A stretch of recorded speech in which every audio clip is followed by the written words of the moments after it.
Daniele Lazzarin, presidentissimo, ormai da quando c'è il club è presidente di questo Vespa Club Delta del Po, quest'anno 19ª edizione, pronti per il prossimo anno per il 20º. Che soddisfazione è portare 400, 500, 600 Vespe ogni anno a Taglio di Po? Perché devono conoscere il Delta.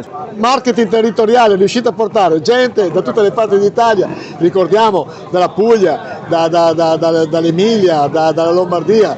Sì, da Ivrea, da Torino, da Aosta, dalla Liguria. E per questo giorno importante per noi. Stiamo per fare questo evento e pensiamo già al prossimo anno, il 20º, e abbiamo già alcune idee da sviluppare in modo da fare qualcosa col botto.